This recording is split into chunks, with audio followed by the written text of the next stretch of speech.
Welcome, everyone, to the READ podcast, the Research, Education, Advocacy podcast. My name is Danielle Scorrano. I'm the host of the READ podcast.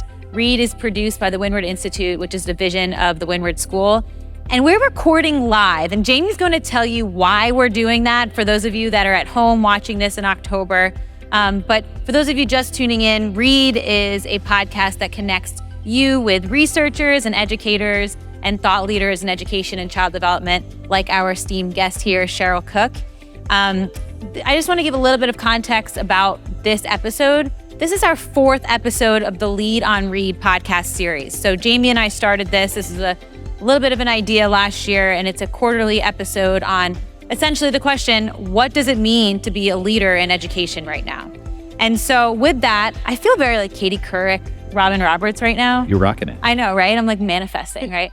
I want to introduce you to my co-host who will be introducing our guests. So Jamie Williamson is the head of school at the Windward School, the executive director of the Windward Institute. How are you today? I'm good. I would probably even add co-host and party crasher, because this is your party, right? So the READ podcast has been your baby since you started this, and you've done such an excellent job. And coming out of a meeting we had last summer down in Charleston, I'd been on a panel, and I was like, wouldn't it be really interesting? So I have a lot of harebrained ideas, and I love to play the what if game. So I played the what if game here with Danielle. I said, what if we had a leadership edition to your incredible podcast? And just maybe we could have a special guest as a host. Yeah. And just maybe that person could be me. So I kind of crashed her party. Hopefully she will forgive me down the road. But we've actually had a lot of fun doing this. Oh my gosh, it's been a lot of fun. fun. And so from a contextual standpoint, we're actually here on stage today live with some people in the audience here, our first live audience. The last version that we did of this, it was our first in-person recording of this. As we're coming out of the pandemic, things are changing. But for those of you who aren't here in person right now, some context here as to what we're doing here and why we're all here together. So about 9 years ago, one of our esteemed colleagues at another school down in Buffalo called the Gauss School started a leadership retreat for schools like ours. And that has been steadily growing over the few years. And that really came out of the luncheon that had been hosted at IDA for schools like ours that serve students with learning differences, learning disabilities. And so this is a really great time to be here. And at Windward, we decided to host this year. So we actually had 180 people from across the country, I think 55 plus schools represented here. So it's been a wonderful 3-day process, lots of great energy, amazing conversations, great connections, and some really informative discussions and panel discussions. So I'm coming at this a little tired because we've been hosting for 3 days, and I feel like I have been on 24 hours a day since we got here. Host extraordinaire. Yeah, we're trying to do my best. But I'm actually full of energy coming off all these really great conversations that we've been having. And so, and Cheryl coming to us here as the new director of the Association of Learning LD Schools, the Association of LD Schools, ALDS, for those of you at home taking notes. But this is actually, I think that there's actually a really interesting line here. So started with the luncheon, schools like ours finding a space to get together to create some community, to collaborate, to have some conversations. That transition into the leadership retreat where we're trying to build the next generation of LD school leaders. So when you think about what could be next, the idea of our schools coming together and actually having an association that brings everybody together, that brings us all under kind of one big umbrella to help, us work through some things that we're all sort of working through. We're all solving some of our problems. Let's find some ways to collaborate. I think we're a lot stronger together. And I could not be more pleased that Cheryl is taking the helm of this organization. So, but I do want to say a little bit, because I've actually known Cheryl now for 13-ish years, somewhere in that neighborhood. Yeah, I feel like it was even more than that. Maybe it's more. So, but time gets blurry post-pandemic, right? Right. Maybe it was 14 or 15 years. I don't know. But anyway, so I was on an accreditation visit for ISACS, the association I was previously part of, and we're down at the DePaul School in Louisville, Kentucky, and it's like a team of 9 people going in to evaluate a school program. And I happened to be on that thing with Cheryl. So we're also 2 night owls, I think that's a safe thing to say. So after we were done working and writing and doing all our observations, we would pop down and grab a drink and chat. And what I found was a colleague that was so interested in collaborating with other people, so interested in making connections, And it was just an instant friendship, and I have valued that friendship for a long, long time. Yes. But this is also part of my origin story.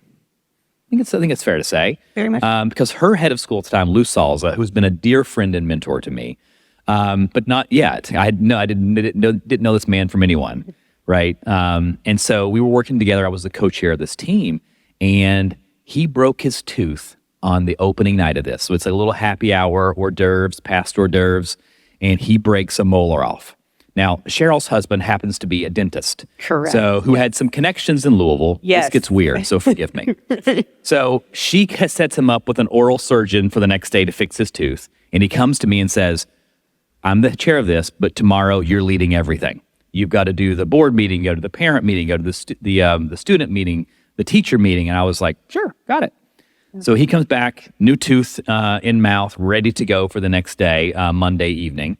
And he leans over and he says, so when are you going to be ahead of school? Because at the time, I was a principal of a program in Cincinnati, Ohio called Springer, school psychologist by training. So I had I was not sure I was ever going to be sitting in a chair like that. And I was like, no. End stop, no. And he's like, are you willing to move? I said, no. Said, because I want people, giving your name to people, you need to be doing this work. You're ready for this. And I was like, again, no. So he was a polite nudger of me. And then since that time, he's really become such a great friend and mentor, and we love Lou Salza. So I'd like to think that we have a little bit of a shared sort of, person in our origin story here. So Yes, absolutely. So we're super excited to have you here today. Well, thank you so much. And what was funny about that trip down to Louisville was that I didn't know that there were other people out there running LD schools. And I guess, I don't know why, but I thought that our school in Cleveland, Ohio was one of the only ones doing it. And so when I met Jamie, I was like, wow, there are other people doing work like this. I need to meet more people. And it's just been a very pivotal moment in my life and my career and what I've been able to do. And I think there's so many schools like ours setting in a space where they might be the only school in the state sometimes or in the city who have this. We're the only school who does this, right? And what they don't realize is that there's probably about 200-ish schools floating around the country who do this very similar types of work. So again, a big part of this ALD piece is to find them, go out, like Indiana Jones style, right? Yeah. Go out and find these schools, find ways to bring them together, connect them, and provide some good support and service for them moving forward. So I love that. And I already feel the sense that you two are talking about connection and collaboration. And for those of you who are listening on audio, you have Cheryl's formal bio, but I wanted to have a couple of just key items of some of your part of your career, and then just ask you how you're doing, because I know it's been a really rich couple of days. But for those of you who don't know Cheryl, I actually just had the opportunity to officially meet you a couple of weeks ago, and I was absolutely blown away. Jamie, you talked a little bit about Read and all the lead on Read aspect of this is just learning from each other. And I've learned so much, and I've just gained so much inspiration from the impact that you've had. And so for those of you just meeting Cheryl for the first time, I know you started out in your master's in engineering, which is really interesting, and we'll talk about that, to the Lawrence School, and now is the new executive director of ALDS. The other piece I think that's so important here for us to know is that this episode comes out in October. So for those of you listening on Wednesday, October 5th, maybe it is, and for those of you now here as we're recording, this is Dyslexia Awareness Month. And so as we talk to you, Cheryl, I'd love to know more about your journey as an advocate, as a leader in this field as well. So, but before we get into that, before we really dive into it, how are you this morning? I mean, it's not even morning. I think it's the afternoon. I just had lunch. But how are you showing up to this conversation? I am really feeling amazing. As Jamie said, we just had 2-3 days collaborating and connecting with some of my favorite people in the world. And to be able to have these rich conversations and reconnect and see that what we're doing here with ALDS is going to impact so many people. I just feel really great. I'm in a very good place right now. Amazing. Yeah. Fantastic. So it has been a great couple days. So yeah. And then in thinking about your leadership story, you did talk about ALDS. One of the reasons why we started Lead on Read was to learn more from leaders in the field, to really have those conversations, tell the story about what it means to be a leader right now. So can you start by telling us your leadership journey, probably before you even thought about education Right. to where you are now? Yeah, absolutely. So I'll go all the way back to when I was in high school, right? So I loved going to school. I loved getting my class schedule every year at the beginning of the school year. I loved playing school when I was a little kid in grade school. My sister didn't like it because I always wanted to be the teacher, and she didn't like being the student, especially because she's older than me, but that's a sidebar. But I just loved being in schools and being part of schools. And I found this amazing teacher in my high school. He was my physics teacher, and then we went on to take AP physics. And I wasn't really an AP student, but I really loved physics. And so when I decided, what am I going to do for college, I ended up going to Miami of Ohio in Oxford, Ohio. And I got my undergraduate degree in engineering physics because I just wanted to take more physics classes and I really liked school. After that, I went to Ohio State and I got my master's in mechanical engineering. And once that was all said and done, I wanted to know what I was actually going to do with my life. And leadership was always part of who I was. So I was part of a sorority at Miami, and I was one of the vice presidents of the sorority going through it. There was a part of me that always felt like I was a natural leader, but I still missed being in schools. And I remember the day when I was just randomly looking on Monster, for those of you who are old enough to remember what Wow. Monster is. It was well before Indeed, for a job, and I found this opening at the Lawrence School, and it was for a math and science position, so I applied for it. Believe it or not, I went to Office Max to fax my resume over, but I did, and the next day I got an interview, and then 3 days later I was starting my journey at Lawrence. At the time, I also was able to meet some really fantastic people who were in my cohort of new teachers at Lawrence, one of which is Ryan Mesa. He runs the Asset School in Hawaii, and he was a teacher with me at the beginning, and then within the first couple years, he ended up becoming the academic dean at the school. And I had so many rich conversations with him and saw him as such an incredible leader. But for me, I loved being in the classroom. I wasn't leaving the classroom. I was never intending to do anything except for teach because I loved the kids. I loved interacting with the parents. It was just part of my DNA. And then Ryan left, and we couldn't find an academic dean at Lawrence. And our head of school at the time, Lou Salza, who Jamie just was talking about, came to my classroom one day and said, "Cheryl, I need you to do this. You're my person." And I said, "Okay, can I still have summers off?" We negotiated that, and I ended up in this leadership space that I never intended to truly be in. And from there, I really feel privileged to be able to, even though I was no longer in the classroom, I was now able to help more teachers be good at what they're doing and therefore help more students and make a bigger difference. Even though it wasn't me in the classroom day to day, it was me helping those teachers. And we all know math well enough to know that the impact of, if you help 2 teachers, you've now doubled your impact in the community. So I've been at the academic dean at Lawrence for a very long time. And when I met Jamie, and I decided I needed this like cohort of people, or I needed to find some friends, we went to the local, the International Dyslexia Association annual conference. And that is really when I got the opportunity to get myself into a leadership space on the more global scale. I saw these 2 heads of school running the luncheon that Jamie talked about, and they were doing a great job, but they needed somebody with a little organization and maybe, just a little female touch in there. So I emailed them afterwards. I said, "Hey, next year, do you need some help?" They immediately jumped on it, and I then have had the opportunity to lead that luncheon at IDA every year for this same space of LD school leaders across the country.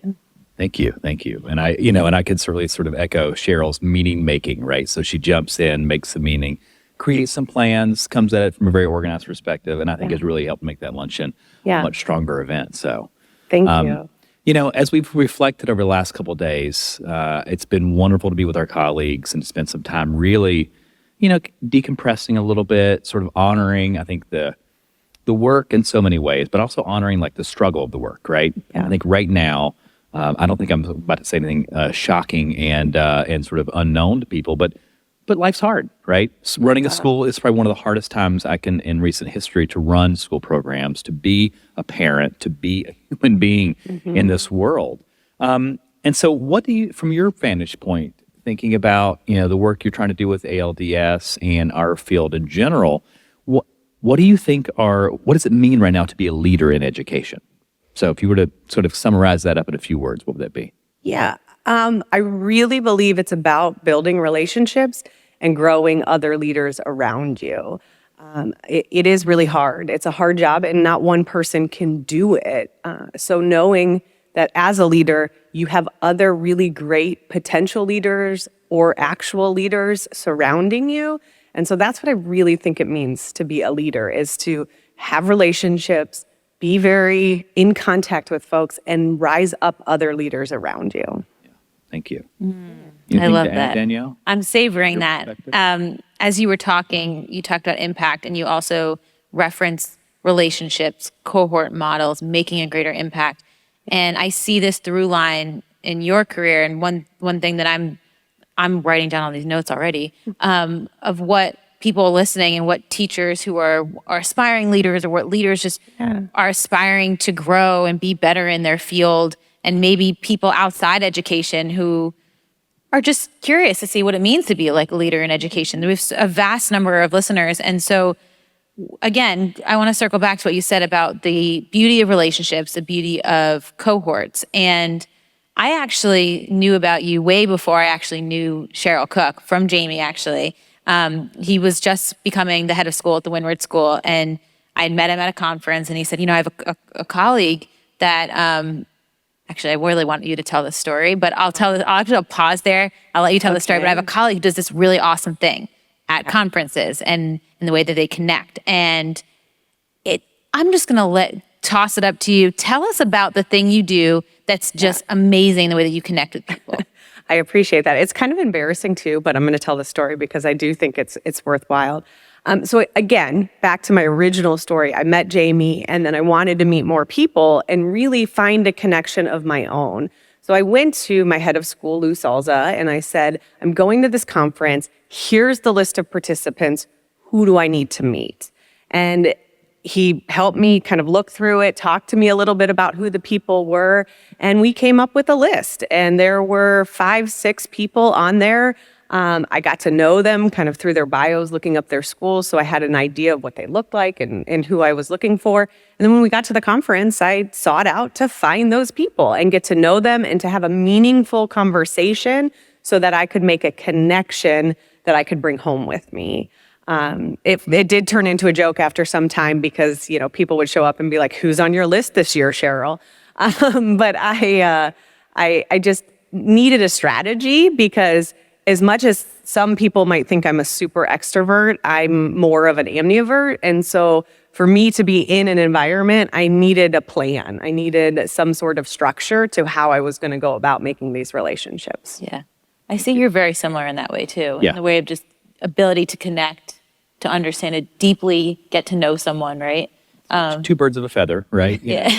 I've always admired Cheryl for the intentionality with which she approached that conversation, right? Because when you go to a conference, you're sitting in a room full of 200 people. You're like, okay, I'm here.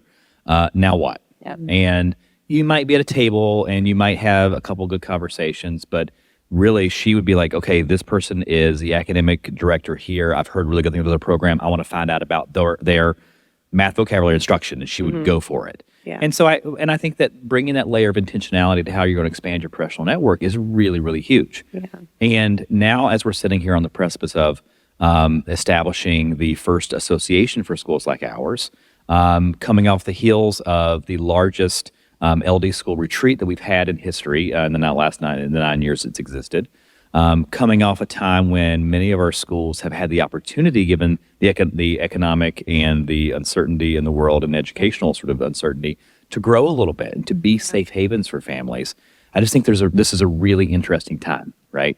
Yeah. And so as you sit here and think about, your work and what are you hoping to kind of push forward in this idea of bringing these schools together? Like, what's the benefit of having everybody together?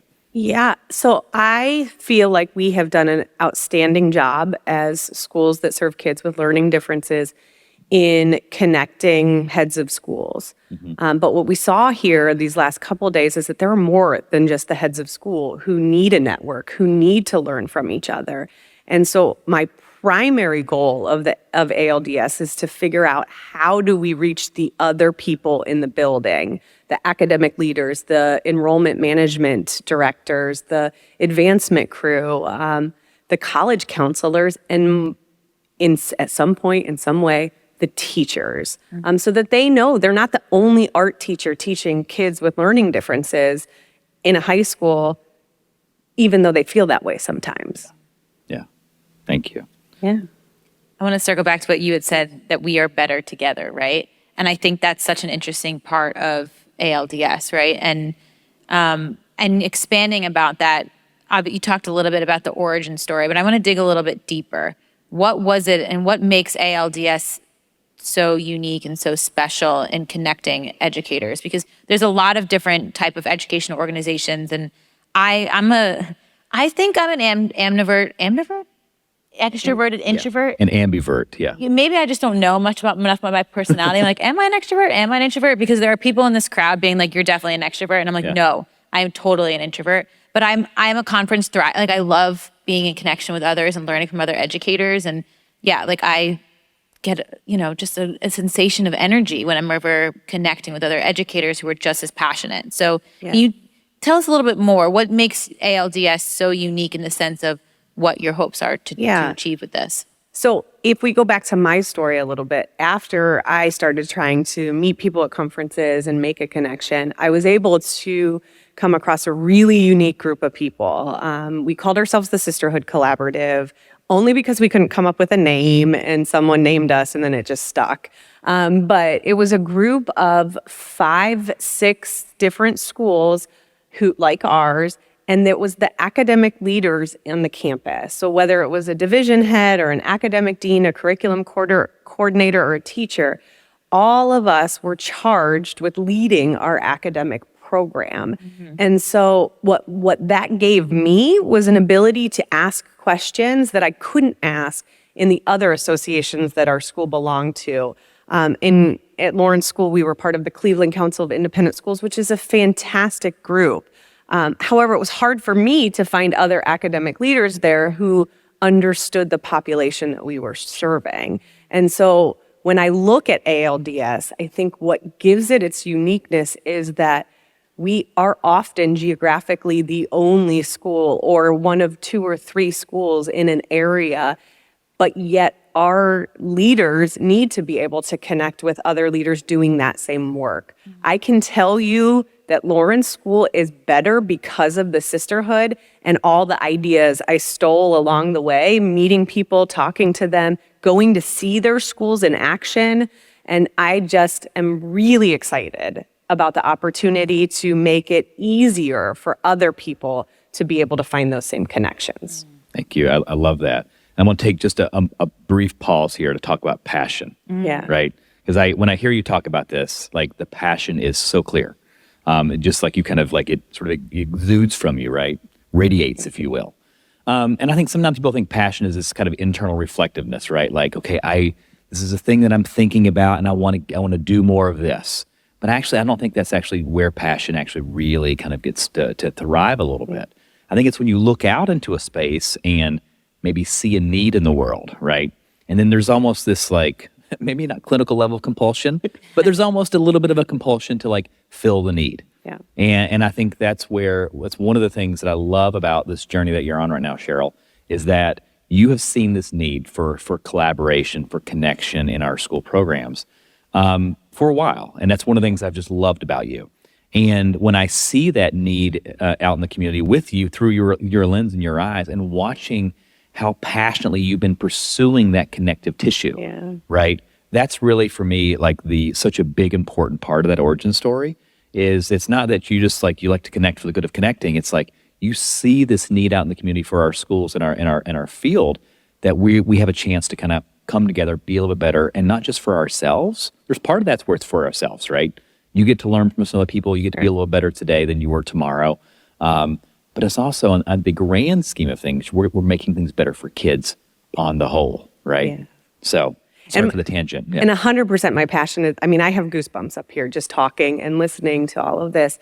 And Jamie, you talked about the kids, and it's always about the kids. And so my passion truly comes from being able to see our schools improve, and therefore then more kids get the services that they need. And hopefully someday, by being a real association with a name and a 501c3 status, that we will be able to help other educators in other settings understand the models that we're using that can translate to different settings, so more kids with dyslexia and other learning differences can truly thrive and see their potential in the world. And I, again, still have goosebumps. I get very excited. So, Thank you. Well, there's a advocacy piece to this, right? And us sitting here in August, again, this will come out in Dyslexia Awareness Month, but Dyslexia Awareness Month for us is every month, right? Every day that we serve a child with a language-based learning disability, that's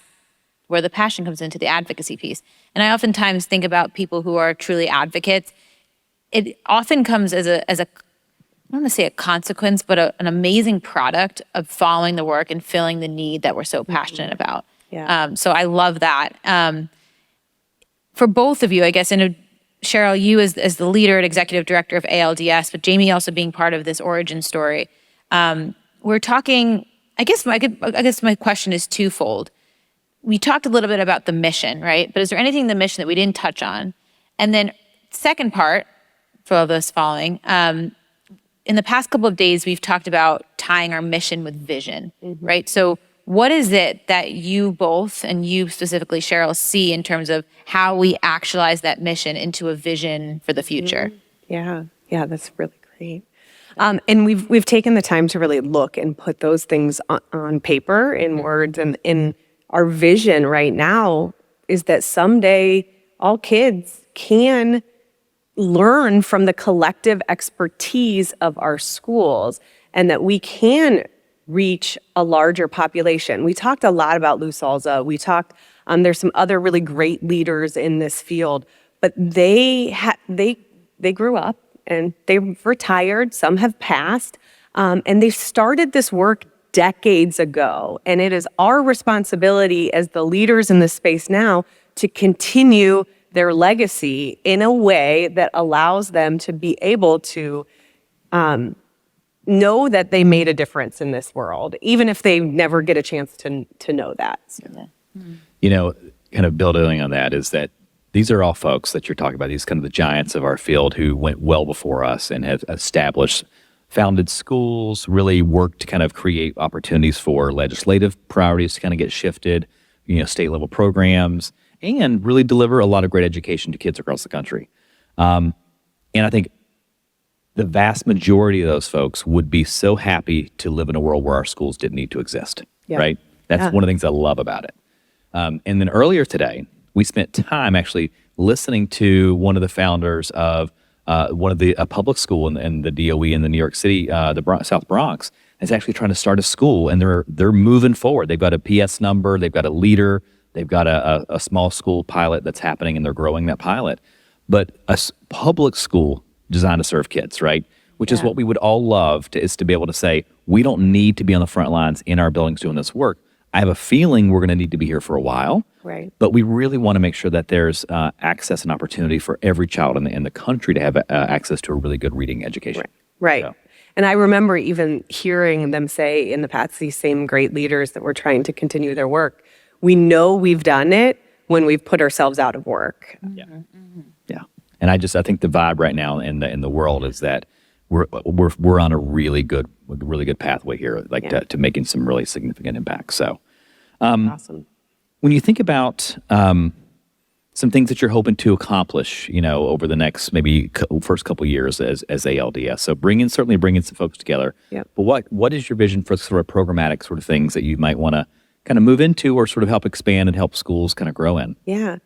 So, we have actually launched ALDS in that we've reached out to our community and asked schools if they wish to become what we're calling founding schools. Very excitingly, we are up to 54 founding schools within a month. We didn't even do any recruitment. They were just so excited. Clearly, there's a need. Yeah. But one of the programmatic things that I would love to do sooner than later is talk to those schools and find out what is the thing that you're really doing that is fantastic, that you just want to tell, like you just love this part of what you're doing at your school. And then finding a way to share that information, whether it be through blog posts or through Zoom webinars. Ideally, we could get some of the non-head leaders in schools to be willing to host a webinar to talk about this really awesome thing that they're doing. And now we have 54 really awesome things that are happening in these schools shared amongst the entire group, so that maybe 1, 2, 3 of those things are things that could help at the Windward School, or that could help at Lawrence School, or that could help at any of our schools across the country. So programmatically, that's one of my initial goals, is to find out, what are these schools doing well? How do we highlight what they're doing well and then share that really awesome stuff? Yeah, I love it. And you're lifting some voices up, right? Yeah. Yes. Because if you happen to be a reader, or listener tuning into this, you're thinking, well, I didn't know there were other schools like this. Mm-hmm. And then you find out, oh my gosh, there's a school doing this work in plug-in name of city that I didn't know they were doing it in. And occasionally that's a city you happen to live in, right? Yeah. Because, coming from Ohio, sometimes I'd be involved in conversations with folks about Springer, or in Columbus at Marburn, or even up here, in Westchester, where people are like, oh, I've never heard of that. Didn't know there was a school for kids who struggle with reading. Right. Like, wow, everybody who has a child should understand, here's a whole slate of things that can occur in a child's life, and here's where some things are, or some places that you can go get some help with some of these things. Yeah. And to that end, I have to do just one more sidebar on Please. here. But so I found my passion for this work well before I had children. And I have 3 children of my own. Between the 3 of them, they have 8 different diagnoses. 2 are dyslexic, 1 is ADHD, 1 has generalized anxiety. There's some type 1 diabetes in there as well. And just being a mom in a space where I knew, this is the work I do. I know about dyslexia. I know about ADHD. But my kids didn't get diagnosed until I did something about it. Right. And so to what you're saying, Jamie, I feel like these families in these areas need to know more. 1, that there are schools out here like that. But 2, there may be a name to that thing that's happening with your kid. I, to this day, remember my child coming home at the end of 3rd grade and saying he was being bullied for not being able to read well in class. And my head almost exploded, of course, because now it's not just my passion, but it's my passion and my child. And what we were able to do for him once we knew that. But again, for a parent who's going through this traumatic experience with their child, they need to know. It needs to be easier for them to find schools like ours, if that's what they're choosing to do, to find resources. Many of our schools offer assessment centers where kids can get diagnosed because the public schools, sometimes it just takes a little bit longer for people to be able to do it. And again, just letting the parents be able to access those resources easier. Yeah. Because really, between all these schools, there are parent educational seminars almost at every school on this list in the country doing this work. There are often either diagnostic or screening support services through that work. Mm-hmm. There are tons of opportunities for tutoring, for academic enrichment, for academic support, summer camp programs. And again, I think that those schools in those areas are doing great jobs getting it out to the micro community, but just beyond that edge and that border, there are kids and families who need access to that. So I think there's just a tremendous amount of opportunities there. So Yeah. I often think when I'm on the podcast about all this network that's just happening in my brain right now. I make all these connections, and it truly is translating to the network that the 2 of you are talking about. When our teams first started talking about Dyslexia Awareness Month, the key piece we wanted to highlight here was the uniting the disparate groups to drive systemic change. And these are the things that we're talking about. Yeah. And I'm like, I want to just jump off the stage. I'm so excited because it's reinvigorating what I've seen and how I've grown professionally, right? Working at a school like the Windward School, now working with the Windward Institute, having been truly blessed with all of the institutional knowledge and expertise that expanded. I mean, we're at the centennial 100 year coming up in 2026, right? And knowing that we sit on so much institutional expertise that we can share and also learn from others. Right. As you were talking about outreach opportunities, as you were talking about different ways that our schools are connecting and learning from each other, I think that's the crux of uniting disparate groups for systemic change. And the one thing that we're just so passionate about sharing with the community during Dyslexia Awareness Month. Do you want to add anything else to that? No, the word collaboration next is thrown out here, and I'm sort of like getting my my values sensors up here, right? Great. And so, as a leader, I think the conversation around values is so important, because I think it really is. Those are the guideposts internally that, whether we name them or not, that are guiding our actions, our behaviors. And I think it's the same for organizations when they understand who they are at the value level. I think it gives them clarity, right, about what's important, what they're going to do next, what they could be spending their time doing. So can we maybe talk just a little bit about sort of maybe because I have a feeling that I don't want to guess someone's values, but I'm going to let you sort of spend some time there because I feel like I could guess a couple at least. Yeah. But from a value perspective, Cheryl, if you could talk about your personal core values, maybe one or two of those, and then what are the core values of the organization that you're now pulling out of the ground, ALDS? Yeah, thank you. So for me, I really believe in collaboration. I believe in learning from others. I love to learn. Remember my story? I wanted to be at school all the time, and I just loved being with other people and learning from other people. So that's definitely somewhere in my core values, however you say that, but learning from other people, connecting, collaborating with them. One of my other core values is inclusivity, and I feel like with the sisterhood, one of our critical flaws was that we couldn't bring more people in. And so in thinking about what ALDS could bring to our communities of schools, it was really highlighting that core value for me, that we could be more inclusive, we could bring more schools together, and we could build a model that would allow for everybody or whomever wants to be a part of the association. So collaboration, lifelong learning from others, and inclusivity would probably be what I would drive. So launching from the personal to the organizational. Yep. How would you define the values of ALDS? Yeah, so the values for ALDS start with connection. We talked about our schools and making sure that other people know about it. We maybe kind of talked about, but like there are other schools out there that we don't even know about. I was out trying to connect with schools for a very long time, and I knew nothing about the Windward School until Jamie ended up coming here and becoming head. And so we want to be able to connect schools. So connection is one of the core values there. Collaboration, which aligns very well with, my personal core values, but finding ways for people to learn from each other and collaborate. And then growth, growing not in size and number, but growing in who we are and seeing that no matter how good we are as individual schools, as individual teachers, as leaders in different spaces, there's always something that we can do to be better for the sake of the kids. Mm-hmm. And so how do we collectively grow together so that our kids can have the resources and support the best of the best? Nice. I want to dig deeper into values. I think values, when I first did values exercises, Dr. Brene Brown's work was the one that really introduced me to values work. And as I continued in my doctorate program on leadership, values continued to come up again and again in some of the current frameworks on leadership. And for me, it's always been a touch tree.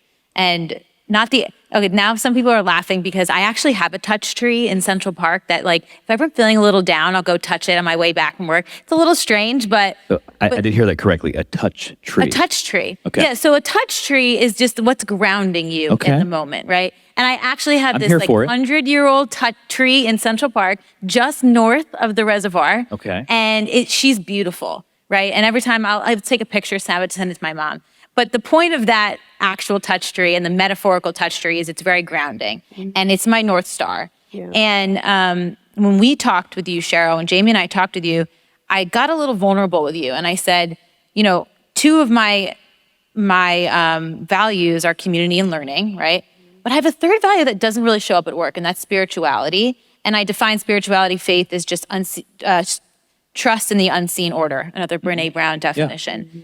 And I said, you know, but I don't feel like it's ever against or in, is it disalignment? Not in alignment. Yeah. Not in alignment with my work here. And so the reason why I bring up that story is because I think values for someone, when you have personal values, you're so steadfast in those, and then you translate those values to professional context, perhaps you think about, do my personal values align with the professional values? Yeah. And what happens if they don't, right? And so how do you conceptualize values in that way, and particularly in alignment in how we live our lives, both personally and professionally? And Jamie, you said some really great things too on that call that I wish I had my notebook because I was writing it down. So this is really for both of you in terms of how you see values and alignment. Yeah. It's really hard for someone to live their life in two different spaces in two different ways when values don't align.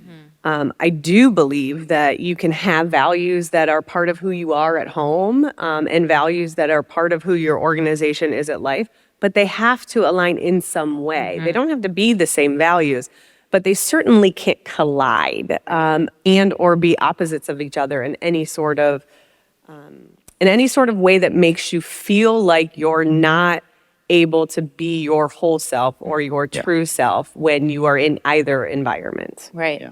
And there's one of you had said in the call that the values may not be exactly the same, but they're enriching the experience. Mm-hmm. And that to me, like, was mind blowing. Like, that was the thing I learned. I was like, wow, that made so much sense. Jamie, do you want to add to that? I mean, absolutely. I do think Cheryl's right. Like, when they collide, that's real problematic, mm-hmm. right? So if you were in a space, if you're an organization that valued nature and you hated nature, right? That's probably not a space where you'd want to spend a lot of time. Yeah. Maybe a dumb extreme example, but the idea of working in a way where your values feel like they're in congruence with, not in opposition of, I think that gives you a much firmer grounding. And again, I think all the shades of value perspectives that get sort of brought together in an organization of multiple people really have an opportunity to enhance, I think, the strength of that value, maybe even the perception or the expression of that value in day-to-day behaviors. But I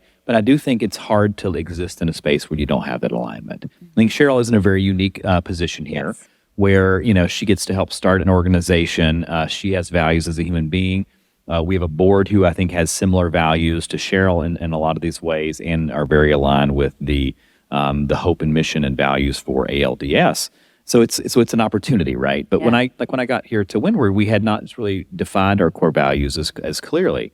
So I didn't come in as a new head of school CEO and say, "Here's your new values, Windward." Guess what? I wrote these down. I was coming back on Metro North, and I wrote all these values down. You're going to love them.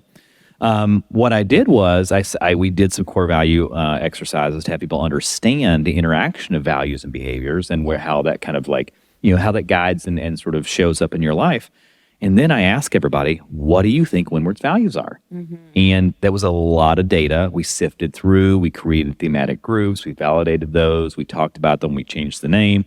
But we kind of tried to figure out where the big themes were. Yeah. And that's how we kind of land on the values. Because I don't believe that as a CEO, head of school of an organization, I have the right or the ability to dictate values. Mm-hmm. I have the right and ability to discover them, not to dictate them. Mm-hmm. So, and then once you discover them, you get to have a chance to kind of lift them up and honor them, and have them sort of get permeated through your hiring practices, through your teamwork, through your personal interactions. Because I do think they're physical expressions in the world where you can see and come back and do the old proverbial scratch and sniff and say, oh, that's that. I see that. It's there, and it's actually in expression in a day-to-day basis. Yeah.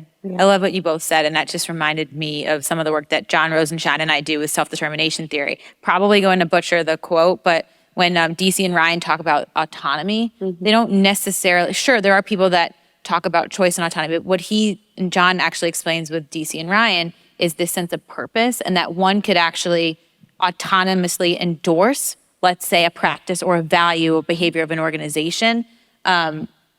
Right? I mean, he's nodding, so that's great. So I think that's a good point, right? And that just reminded me of the endorsement of the values when you said helping to discover as opposed to dictate, right? And that's a really interesting quality for a leader to have, right? Is to say, okay, I see, perhaps, Jamie, when you came in, I think one of the things that we all probably have our values like on our sleeves, right? When you first came in here, like, oh, I know exactly what Windward is about. And, right, you saw that. And it was really your practices as a skilled, great leader to help us then to be intentional and discover those values. So I really appreciate that. And I could also see my alignment before we had them defined. Because again, I can see the expression of those values, right? So one of my personal values is the idea of growth. And like Cheryl, I don't mean it in terms of size and numbers. But how I interpret growth is really about this idea of being a little better today than I was yesterday, and being open to feedback, being open, reflective, and then working and setting goals and trying to kind of elicit some positive change in myself. And I could see Windward's focus on growth and learning and with their professional development model. I could also see this idea of them wanting to have a bigger impact in the world. And with the Windward Institute and this idea of we know there are more kids who need our help than the kids who walk in our door every day. So what are we doing as an organization to expand that impact? And that's a secondary value for me. I have always been somebody who has wanted to knock the walls of my sandbox out and make the sandbox bigger and try to find some ways to have more impact in this world. And leave it a little bit better than I found it. So that's where, even though Windward didn't have its values kind of clearly articulated in that way, I could see those behaviors playing out. So I knew enough about the community to know that I feel like I can fit here. So I was really surprised whenever we actually did this and we came through, and I was like, oh my God, I'm really aligned with this, right? Because I think it's a really nice space to be in when you feel that level of congruence. But it's also really critically important what you did in defining and getting them clear for everybody in the organization, so that when you look at your personal values, if they're not clearly defined if a leader is not telling, working, making it very obvious what the values of the organization is, it makes it really hard for me or others in that organization to decide if they align. Maybe they're seeing something different, and especially in education, where you're a teacher in a classroom and you're really just working with your students in that classroom and maybe collaborating with some colleagues here or there.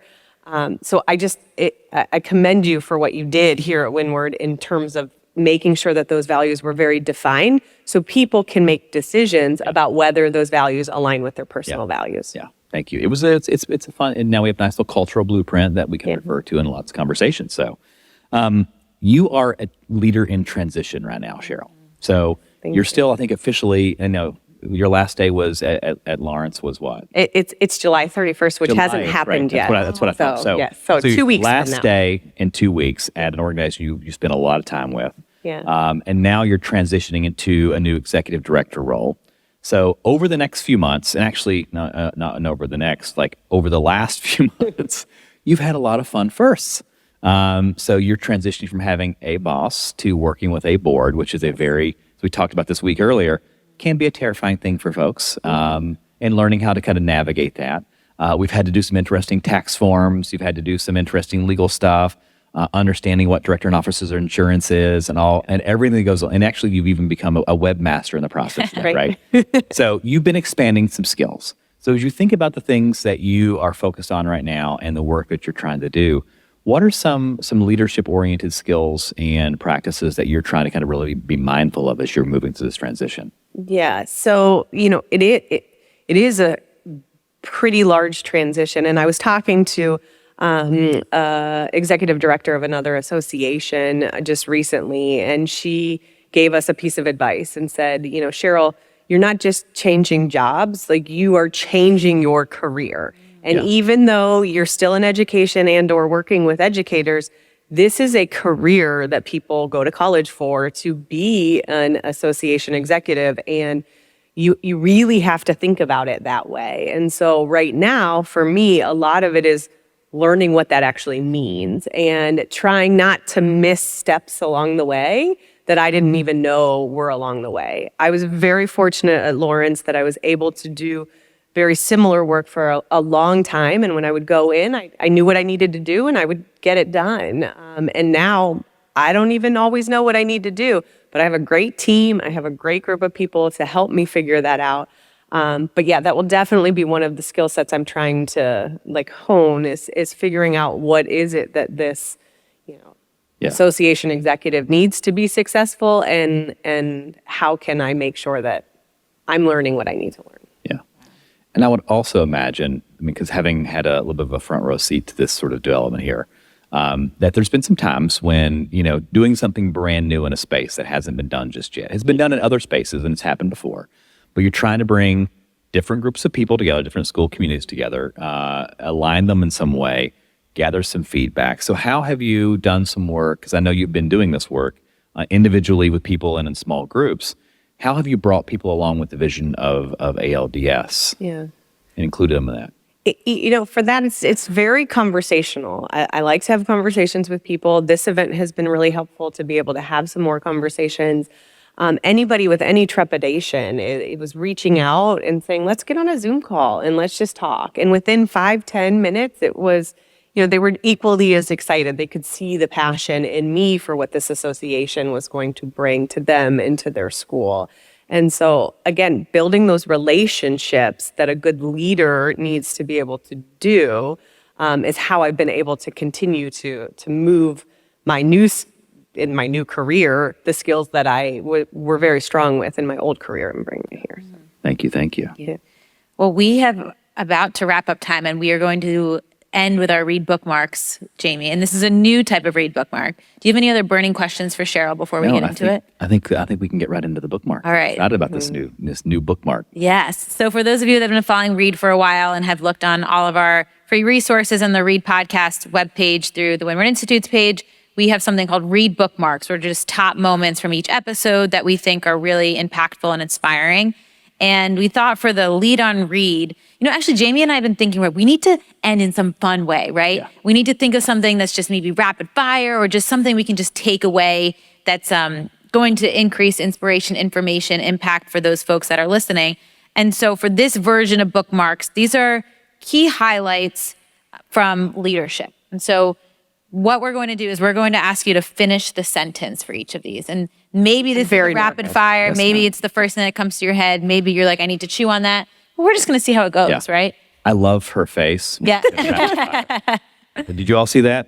There was a change in body demeanor instantly. So they did prep me for this, but it went from the one fun part to I'm most hostile nervous right about. there. Yeah. Right now. So I think I'll start with one. You start with one. And we'll just see where it goes, right? All right. So I am going to start with, since alignment is something that's really something that I took away from you, I want you to finish the sentence. I am in alignment when.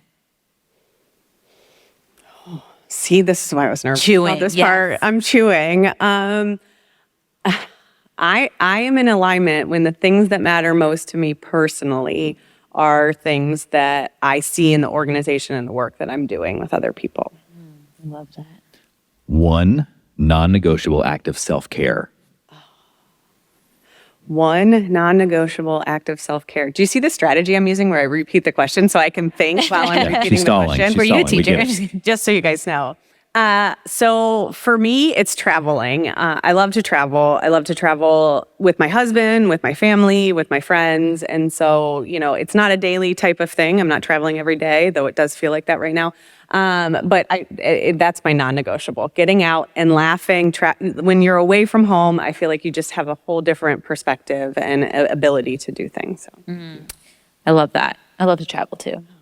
In honor of Dyslexia Awareness Month and advocacy all year round, what it means to be an advocate is, or maybe you don't have to use is, just what does it mean to be an advocate? Mm-hmm. Being able to speak for people who can't or don't know how or don't have the words to speak for themselves. Thank you. When I get stuck, I call someone, right? So we talked about relational, being able to have people. Somebody said it earlier today in one of the sessions, but you don't have to know everything. And if you act as a leader like you know everything, you're doing something wrong. So when I get stuck, it's about finding that person I met along the way who would know the answer or might be able to help me, and calling them and seeing, hey, how would you get through this? I love that. Thank you. Final words of hope/impact to leave with the audience. Boy, this one's really hard. No. Okay. I'm like a little like sweating a little bit. I know. You know? What would I say? The summary. It's all about you. It's like the wrap up in a Yeah. class, right? Yeah. As a community, as a group of people, as a group of leaders, we will be better for kids. And so collaborating, connecting, growing together is the key to ensuring that all kids get the support and resources they need to be successful in life. I've got goosebumps again. Yeah. But that's it. Thank you. Well said. Well said. So I just want to say how much of a pleasure it has been to kind of have you on this, on the podcast. When you reached out to me a while back to talk about this, what's next for Cheryl Cook, Yeah. I got really excited for you because I could hear the excitement in your voice. I've been a longtime fan, longtime supporter, longtime colleague, and it's just been really wonderful to see you grow into space. And I cannot wait to see what you do with ALDS and what we do together. So thank you for your commitment, your passion, your drive, your organization, all the great skills that you bring to the table to make sure that this whole thing gets off the ground in a really great way. So thank you. Thank you. Just to echo that, you are such an expander. I've learned so much from you since, just talking to you and during this conference. Jamie, thank you for you're an expander. I mean, talk about what this was last year and how much, your leadership has taken us, and I just really appreciate the conversations that we've been having. So, and specifically here, being the host with the most, what do they say? Host with the most? Yeah, talk about what an incredible conference of learning. Yeah. And I just really appreciate this. Thank you. And I have to say, a big thank you for letting me crash your party. There's a lot of things as a head of school you get to do on your daily and weekly, monthly, yearly basis that feels like a really hard move, right? You've got to do this, and it takes a lot of energy, effort. This has been just a pure moment of joy. A couple times during the year that has just brought me some incredible joy. So thank you for everything that you've done to make this a great partnership. I've really enjoyed doing this with you, and I can't wait to see what 4 guests we have next year. I know, right? Quarterly dream team here. I love exactly. it. And thank you all for being here with us for this live recording. Thank you for those of you that are watching on YouTube or are hearing us on your ears. Tim Odegaard actually says ear readers back when I interviewed him. I love that. So for those of you that are ear readers, thank you for being here. We will have more information on the Windward Institute's website, as well as on YouTube, multiple podcast networks for you to check out all of our past Lead on Read guests, past Read guests, all the things. And we have so many resources for you at thewindwardschool.org/WI. And that is it. So actually, the last word is for you. So at the end of each episode, I'm sure as you've been listening, we always say, until next time, readers. Mm-hmm. And so we want to give you the final mic and for the final send off and say, until next time, readers. You ready for that? Can I say leaders instead of readers or no? Oh my, well, you know what's so funny? I tried leaders on readers and it just doesn't work. Right. But because we're highlighting you as a leader, I love that. Until next time, leaders. Go for it. Yeah. Until next time, leaders. Well done. Nice. Well done. Thank you. Thank you for having you.